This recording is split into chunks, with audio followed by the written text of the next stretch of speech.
What is going on, everybody? Welcome back to the Civilization 5 Old World Battle. It's probably already been given away from the thumbnail and everything, so I'm just going to go straight into it. Well, not thumbnail, the title, but Mongolia v Russia. We finally got something big.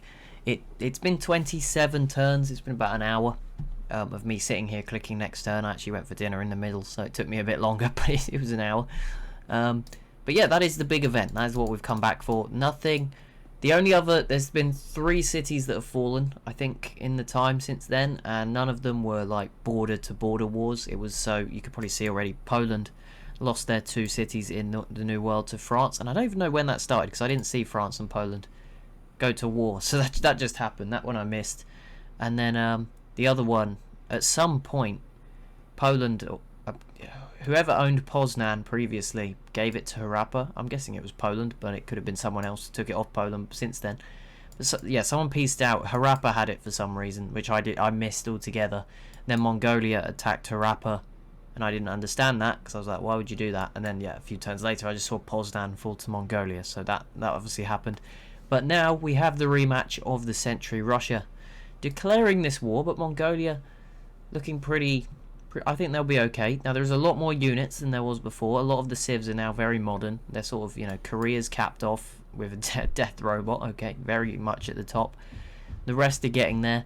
And there's, you know, most of the good civs are all have the Manhattan Project. They might not all have nukes. I haven't checked, but I haven't really been looking. But, you know, there's a good chance that they could do. I mean, Russia has nothing. They have no air force, no nukes.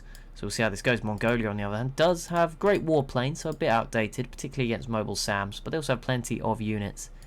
And again, this could kickstart a whole lot of things.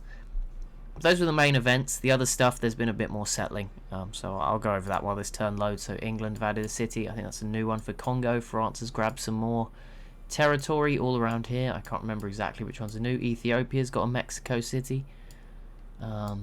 Japan here, France again. Zulu settled here. That's very new. That wasn't there like 2 turns ago. So that's cool. Portugal and Zulu have taken pretty much all of South America. So South America is pretty much full now. Portuguese sort of, yeah, South America's looking pretty good, as is the Zulu. Ethiopia. England's in like a naval battle with like half the world, and it's been hectic, but no cities have been under threat or anything. But yeah, Korea's versus England in that one. I think they might be fighting like Congo and Korea at the same time by themselves with their boats down here. It's actually been pretty impressive from England. But as you can see, a few wars breaking out here. I don't think... Yeah, Germany v Morocco is not so... Mongolia, sorry. Oh, the other thing that did keep going on, but I think that's over now. This changed hands a couple more times, but Portugal held on to it. Byzantium versus Babylon, no. Morocco, no. Poland, no. That was quickly cast aside. I don't know. Babylon doesn't even have any other cities. So yeah, this is what matters. Russia v Mongolia. It's not easy. It's a mountainous region in the south, and there's a small area in the north which is very open and filled with both sides having a lot of units. But Russia has a city nearer to the front line, so they'll get a lot of bombardments. Extra stuff. Nubia v Babylon is still not quite within range. Congo, do you have nukes? No. Nubia might do. These civs all, like I said, all have the Manhattan Project now. The only other thing, I think the World Games. I think it was the World Games. One of those projects got passed, and I think it was the World Games. But whichever one it was. Yeah, I think it was the World Games. It went to Rome. So there you go. That's what I can remember. Babylon and Wallachia piecing out. But yeah, there's a lot of units stacked up in Wallachia, you can see. That's one of the areas where it could crash if we're not careful. Like, even Rome's not that bad. Korea's absolutely fine. It's the main area that's scary is like Wallachia, and Africa as well. North Africa's full of units. Zulu have a ton, and they're still not getting at Burundi. Oh man. Maybe we won't use Burundi in future. But then as soon as I do, the Zulu will have an easy game, stomp everyone, and everyone will say, oh, they were too strong. I can't win. But I guess next time maybe we'll try without Burundi. Okay, yes, that is exciting. So 2 of the world's biggest powers now at war. Technically all of them are. Korea is at war with England. But Rome versus Portugal, that was coming. What timing. This just got huge. We have 2 monster wars now going on. The Zulu also going against Portugal, which is also massive because that is South America. Most of the land in South America now thrown into war. Oh my goodness, this is going to get chaotic. A lot of units in trouble. Now this should be tough for Rome, just because all Portugal's cities are fairly far back from the actual border, which does make it harder. You've got to cross further, fight your way through, but more civs might join. I think Rome and obviously if Russia start to progress. Now this was a bit of a stalemate last time. I think they each sort of swapped cities and made the borders a bit cleaner, but this could be a bit of a messy one. But yeah, Russia does have an advantage, but Mongolia, they're not a weak civ. Like, I think they just look, I think we've written them off because they're between Russia and Korea, so they can't really win the game. But, you know, if they were in any other part of the map, they'd still be pretty good. You know, a civ of their size. Nubia joining against them, not too problematic, but that's a sign that other civs might start to join. And the same, of course, goes for Rome's war here, as that slowly gets going. This is just, yeah, there was nothing for like 30 turns apart from a few sort of, you know, colonial wars, and then all of a sudden, dang, this is an explosive episode. I was not expecting the Rome-Portugal one to come as well, so that's going to be interesting. And that is a lot of units going to be going at it across the map, and the Zulu being involved as well does not help Portugal. That is, I mean, they're not exactly close, but any units Portugal have around here, these ones are at risk, sorry. Yeah, this could be kind of messy as we go into the next turn. Imagine we get another big one. Korea and England peace out, and luckily England decided not to give anything away. There was a nuclear sub with 2 nukes, oh my goodness, off their coast. I don't know if Korea was going to use that. It nearly died as well, but that would have been wild. And I mean, it also would have been a bit of overkill, right? Because they could have launched those from like here. So I think it is probably just a show of force that England can't see because they're not technologically. They have another nuclear sub here, and that one's actually now stuck, I think, without open borders with France or Portugal. Yeah, it is now stuck in the North Atlantic. We'll see if they keep it around. But Korea, do they just have like those dotted around the map? That would be incredible if they do. They might all get stuck in the Atlantic if the Zulu borders come and cover this area here. But yeah, I don't know how many other nuclear missiles Korea has just laying around. Not so many. There's nothing at home actually. Morocco and Poland joining against Mongolia. Neither of those are huge. Poland, I thought maybe Poland might go after Russia instead, but even then, that's not exactly a game-changing one. I think that Finland's kind of in the way. Finland would have an impact. Like, this is more than enough units to be annoying if they went after Mongolia as well. So I guess we just have to see how bad the stacking up against Mongolia gets. We'll see.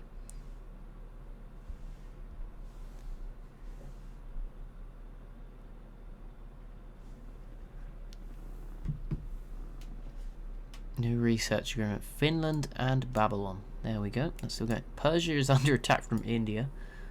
India's kind of dragged themselves into good civ contention even more. I think their friendship, they must be like best friends with Korea and getting lots of research agreements, which is like, there's no shame in that. Korea's pretty good. Doesn't seem like a bad choice. Were they my pick? I think I went with Korea, didn't I? It was Korea or Rome at the start, which both would have been good picks. If you picked either of them, you're still very much in it. I don't know who's winning, and I don't know when we're doing the results, because, I don't know, 400 maybe, 350, I don't know. It doesn't really matter, does it? It is exciting. We don't necessarily need to have a conclusive winner, but we'll see how it goes. At the moment, this is just, yeah, it fizzled a bit, but this is what we want. This is a very close game, and with some big wars, that only makes it more exciting. Marrakesh is already being absolutely pounded. I don't know how, but look at this. These boats, this boat surely isn't going to survive this. Like, that's not a good spot to be in. And of course, we have the Zulu and Portugal initial fights going on in the New World. I think they should be okay here, unless the Zulu sends a lot of stuff over. They should be okay. Another bit of a late one. Persia finally gets an ideology. Oh, they had to wait, didn't they? Because they can only have 2 factories. So I don't know if that's prevented them. And Russia is making small amounts of ground, but yeah, Mongolia's just got plenty of equipment. Look at this artillery. It's just a wall of fire that they will have to try, any unit will have to try and get through, even if they're more advanced units. I mean, if take this guy, I mean, in theory, what, 1, 2, 3, maybe with an upgrade, this one 2, if they've got the 3 tiles, you know, they can really hit you with a lot, and the planes will be chipping in as well where possible. Down here in the mountains, this pass, I don't think they're getting through. This is a very well fortified area of defense. I think this is actually fortified because of Korea, not because of Russia. More of a threat. But actually, if you look, this border is completely wide open. And it looks like I jinxed it for Burundi about 5 minutes ago, because they are now out of the running. That just out of nowhere, finally the Zulu have enough force, and that maybe opens the door for a war with Ethiopia or something in the future, now that they have this city. That's all dealt with. But yeah, I do not know who's winning this. Okay, maybe winning is a stretch, but I really don't know who's doing well. I do think there's still some... I don't know, it's getting harder to argue for some of these civs. Rome and Russia have not done much. I know they're doing stuff now, so that's a bit unfair, but they haven't done much. And, you know, Congo has come a long way. Nubia is kind of cool as well. They are very spread out, but they look pretty cool. Zulu is very, just, you know, snuck up there. France, I mean, every turn that goes by, this matters more and more for France. So it's going to be very interesting at the end. I don't know what France... I don't know if they're trying anything against Poland. I don't think it's just too difficult to get there, but keep an eye on that one. I never really showed you the new Indonesian islands. I don't know what it looked like before. India already have a 20 pop city down here, but 2 other cities as well. Look at this. Arapa's just not getting lucky, are they? They're just not being given that tile. That's quite funny. Congo have New Guinea, and I think this was the same as it was before. No one in Hawaii just yet? No. I think there's some more settlers around here. Did any of them go down? Oh, the Zulu maybe grabbing the Falklands if they didn't have that already. I thought there was more, but maybe not. Look at this. This Congo territory is now just surrounded by French territory. England moved their missile... sorry, not England. North? No, just Korea. Just Korea moved their missiles. Those 2 were already there, so I don't know where the other 2 went. I think you can, like, fly them back. You know, you can teleport them, so it's a bit of a scam. They have stealth bombers down there. Modern armor. I don't know where those other 2 went. Maybe they did die to somebody else. I mean, that would be I would say a big loss. I'm sure Korea could rebuild them pretty quickly. It's not going to hurt too much for them. Maybe it is somewhat. Maybe I'm missing it. Maybe it's just moving a lot quicker than I think it is. Yeah, they can probably rebuild those at a healthy pace. But as you can see, I've just noticed as well, we are not making much progress in episode time. I'm not really sure what the solution to that is. Like, longer episodes, maybe. I don't know. But as you can see, like, this war's going to be going on for a while in terms of time. And Rome and Portugal's hardly even got going. Casablanca and Marrakesh both under attack, both sides putting pressure on. Rome has landed a force in eastern Iberia, which will put Porto under pressure. Coimbra here is also under pressure from Rome, so maybe Rome will start to have an impact here. We'll see if anyone else joins in, maybe tilts the tide a little bit against Portugal. But yeah, we're probably going to get like 6, maybe 7 turns this episode, so obviously we have to bear that in mind. Maybe it's going to be a bit too slow to keep doing turn by turn, but I'll try my best for as long as possible.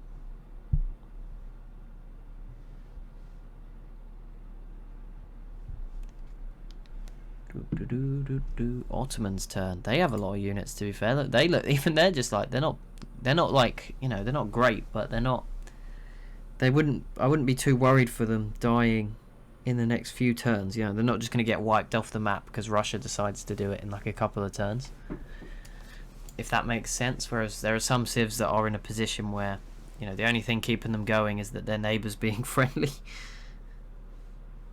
Which is fair enough, you know, but they can't all be good, right? Some of them, there's 30 of them in the game. Some of them have got to have a bad day.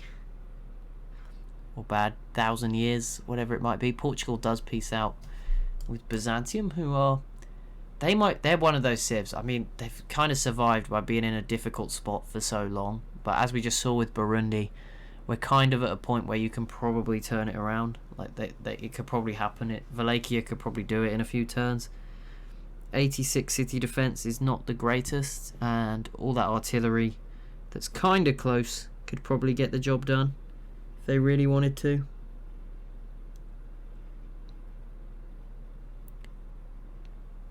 Maybe I've jinxed them too. No, because I said Burundi was just surviving and then they died. So maybe now I've jinxed Byzantium into surviving for the rest of this game.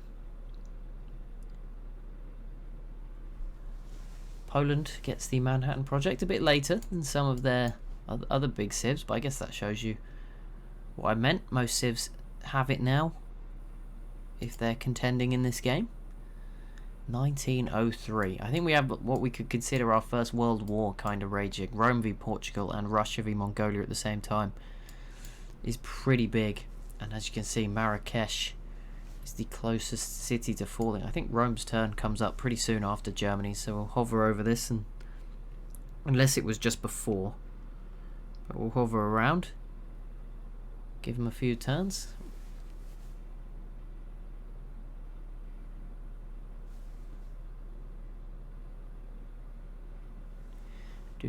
Ottomans denounce Russia. Ooh, that's a dangerous one. And there it is, Rome. Bit closer maybe to Marrakesh, pushing in, doing some more damage to Coimbra here.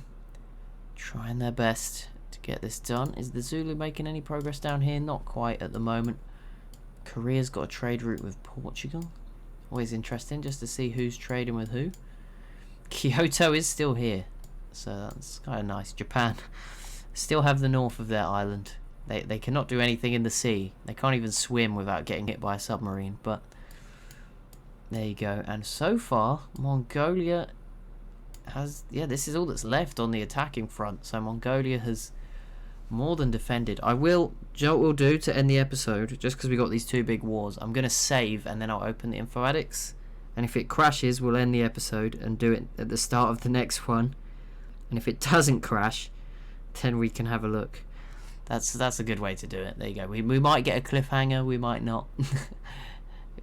There you go. You got a 50-50 chance, I'd say.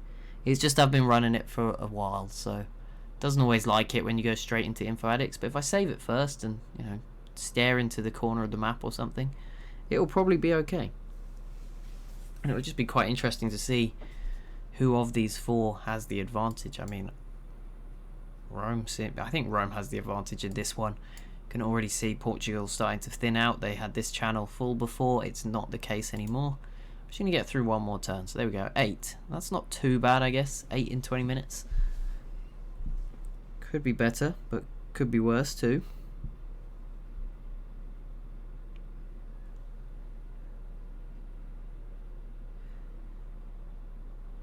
Still no. When does Rome go? We had this last time. I think they go before Germany, but I might be completely wrong. We'll hang around. The problem is when you stare at it, I know it's just because I'm not saying anything else, so I'm waiting longer. If I was talking about other things... Oh, there it is, Rome's turn. Marrakesh is theirs. Boom. They walk into that, and that gives them access to the Atlantic for the first time. And just a lot of units might flow out here, which is interesting. And Coimbra here in southern France is also under a bit of a siege, and Portugal not really responding too well to this. Initially, they have a lot of sea, maybe a lot of boats. Maybe that's hurting them. You'd think they'd make use of that because Rome doesn't have many ships. I mean, they have a lot, but if you're fighting sort of head, you can only go like one at a time, just running into each other. I know Rome now can bombard you from here, so that doesn't help. But previously, you could have just kept going head to head, and it would have lasted forever. Like you'd have enough production to keep replacing. But either way, Wallachia pieces out with Finland, and oh my god, that's disgusting. Wallachia, what on earth? Why? Finland of all countries as well. That is random. Okay, well that might upset some civs around them. I don't know. Politically, that's a weird one. It does set up. I mean, again, I don't think that AI thinks like this. Sadly, I think they just sort of crunch numbers, kind of sadly. They're just zeros and ones, but it would, if you were a human Finland, I mean, surely getting Krakow and Warsaw and connecting all of this now would be quite tempting. But again, I think the AI might rule that one out on a numbers basis still. But there we go. People who like to visit, Korea leading the way. So what I'm going to do is save the game. It's still here. Make sure I save in the right one. I don't want to save it on the Rome Let's Play. The comeback game. 35 turns of progress. And now, if I open this... Oh, it worked. Perfect. Lovely. Nothing to worry about. Okay, so Rome, biggest military in the world, 848,000. Up against Portugal, who is down here in 13th at 446. So 400k advantage. Pretty useful. And the Zulu on Rome's team, of course, have 640k. And then our other one, Russia and Mongolia, have really extinguished each other's militaries, or just weren't that big in the first place, because Finland's is bigger than Russia's. And Poland's is up there too. Oh my goodness. Russia at 505k, Mongolia 407, so that's much closer. So Russia overall has more, but Mongolia has a lot more here, where the fight is. So there we go. That's pretty wild. But we will continue next episode with this world war, essentially. And this Finland city is wild. It's not the worst one we've seen, so I'm not going to say anything that bad. And it might cause something interesting to happen, so I'm not going to even criticize that. It's just a wild beast deal that I didn't expect to happen between those two. Didn't even know they were at war. But anyway, thank you so much for watching. As always, if you have enjoyed, be sure to leave a like and a comment down below. Be sure to subscribe as well if you are new to the channel. And I'll see you in the next one.